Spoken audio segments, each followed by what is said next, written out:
Buenas tardes, bienvenidos a esta entrevista especial aquí en Congreso Televisión en el marco de nuestro evento especial sobre medios de comunicación. En esta oportunidad nos acompaña el destacado periodista Juan Paredes Castro, a quien por supuesto le agradecemos la deferencia con Congreso Televisión y le damos la bienvenida.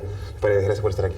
Muchas gracias. Hay un término que en este evento se está tocando mucho y es algo que a algunos periodistas también les preocupa, la autorregulación. ¿Cómo ve usted este tema?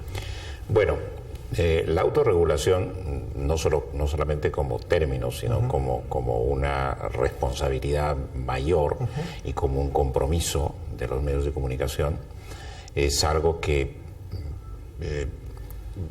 viene sufriendo una evolución lenta, pero yo le diría importante e imprescindible, por lo menos en nuestra sociedad. La autorregulación no solamente tiene que ver, por ejemplo, con la existencia del Consejo de la Prensa Peruana, que ya fue un paso importante. Sí. Tiene que ver mucho con los códigos de prensa y con los compromisos de los propios medios a ese tipo de autorregulación, y que incluye también el defensor del lector en aquellos diarios que lo tienen. Que no son todos, lamentablemente. Que no son todos acá, pero que hay algunos ejemplos, ¿no? Ahora, algunos consideran que la autorregulación es casi un eufemismo para empezar a realmente empezar a controlar los contenidos desde entidades que ya escapan a los medios de comunicación. Ya, pero preguntémonos por qué existe la autorregulación o por qué se tuvo que llegar a la alternativa de la autorregulación como un mecanismo de garantizar ante los lectores o ante los beneficiarios de la información una mayor responsabilidad de los medios en cuanto al tratamiento de la información.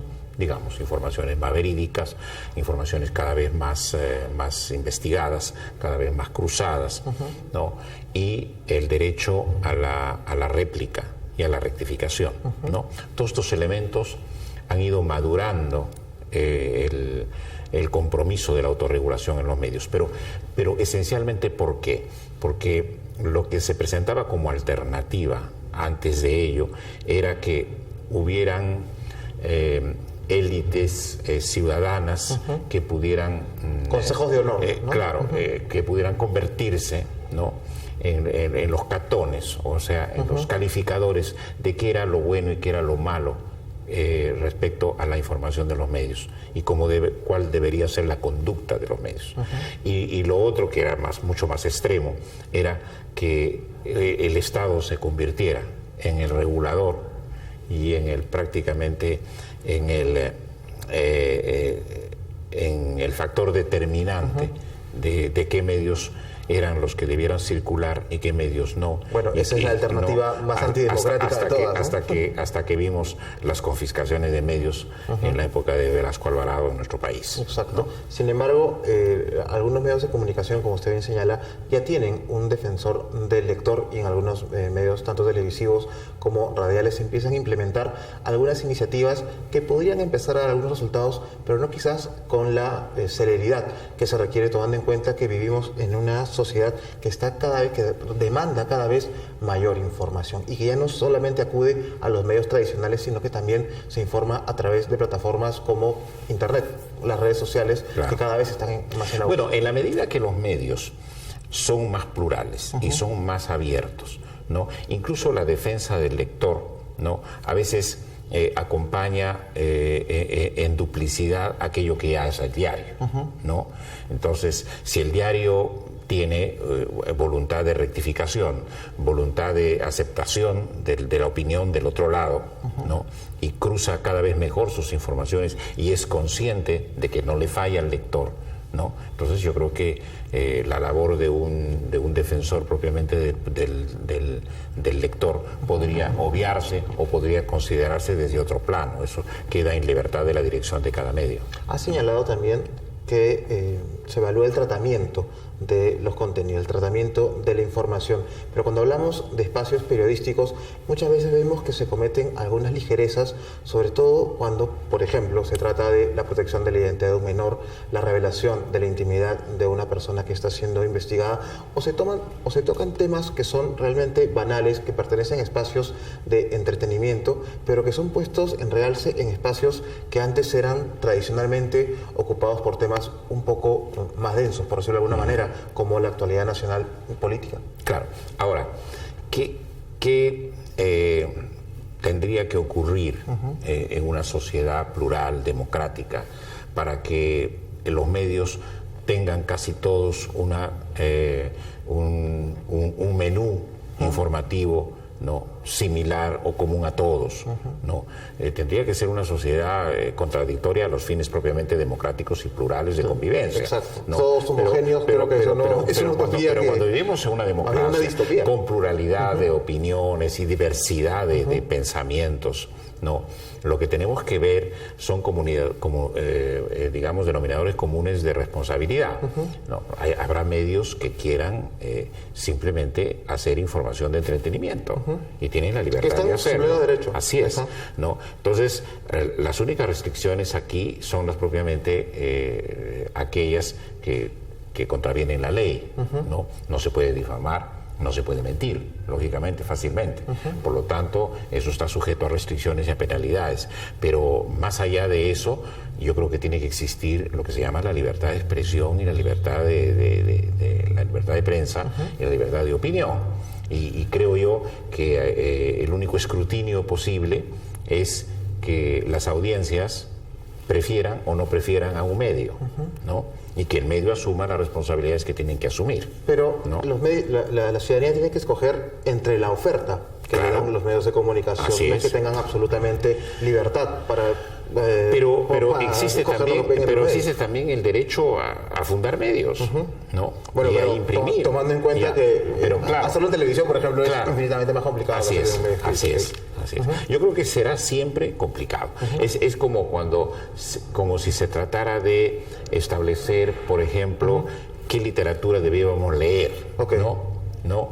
Esta literatura o aquella otra literatura, ¿no? Entonces tendríamos que llegar pues a la quema de libros. De acuerdo, es el territorio donde sobre gustos y colores. Así es. Pero en periodismo sí existen ciertos patrones. Por eso, yo creo que la gran defensa de los medios respecto a su responsabilidad y a su rigor y a su calidad va a tener que ser cada vez más la independencia de los medios. La independencia incluso de las propias salas de redacción respecto de los parámetros empresariales, ¿no? Mire, hace poco el grupo Agnelli, el grupo empresarial Agnelli italiano, ¿no?, que fabrica Alfa Romeo automóviles, ¿no?, y otros productos propiamente industriales, compró hace poco las acciones de un semanario emblemático como The Economist de Inglaterra, ¿no?, pero con absoluto respeto de su línea editorial. ¿Se puede llegar a eso? Bueno, parecería pero le estoy dando una información. ¿No? Claro.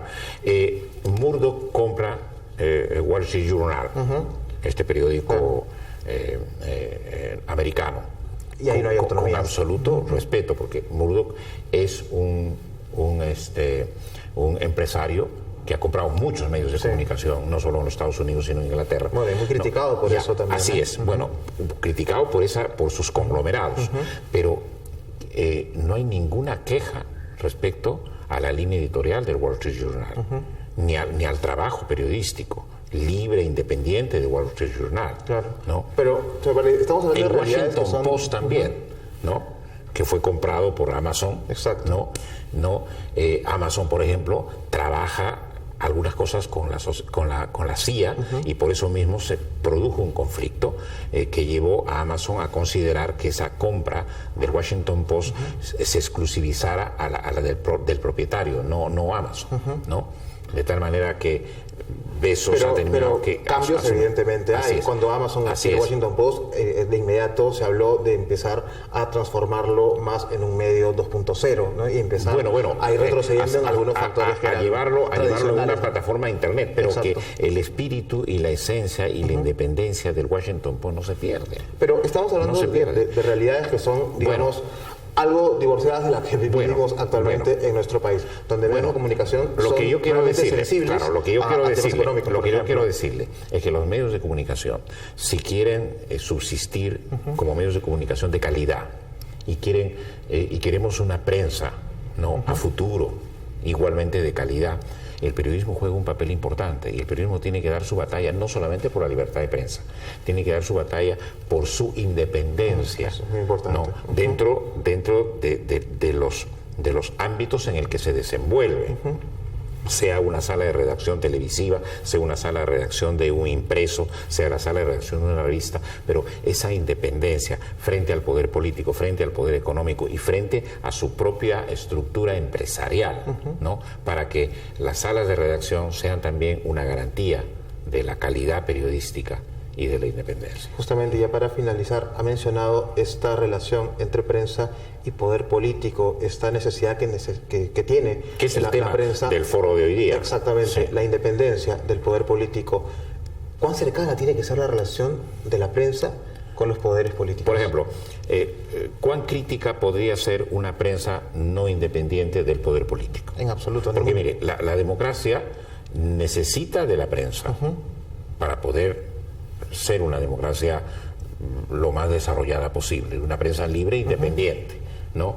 Y necesita de gobiernos honestos y responsables, ¿no? Eso es lo que nosotros deseamos, claro, ahora que estamos viviendo este proceso electoral, ¿no? Sobre todo en escenarios como estos, ¿no? Si la prensa no es suficientemente independiente, ¿cuán crítica puede ser del poder político? ¿Cómo puede controlar a un poder político? Porque el poder político busca ser seductor de la prensa, busca convertir a la prensa en cómplice, ¿no?, o en todo caso subordinarla a sus intereses, ¿no? Entonces, para que la prensa esté digamos, con suficiente fuerza y poder frente a ese gobierno y pueda controlarlo, necesita igualmente ser independiente. Yo creo que la esencia de fortaleza de la prensa sigue siendo su honestidad, ¿no?, respecto a sus rigores, ¿no?, frente a la sociedad y a la ley, y también su independencia, fundamentalmente. Una independencia que pasa también por ser económica. Ah, claro, económica, por supuesto. Que no tenga que depender, porque ahí es donde vienen las presiones. Pues. Un gobierno sabe por dónde ajustar. Exacto. Si la prensa tiene debilidades. Me parece. Muchísimas gracias por habernos acompañado en este espacio de Congreso Televisión para estas breves reflexiones sobre la importancia y sobre todo el rol que tiene el periodista en tiempos como los que vivimos. Nuevamente, muchas gracias. Muchas gracias a ustedes. Nosotros nos despedimos. Yo soy Jorge Álvarez. Hasta una próxima oportunidad.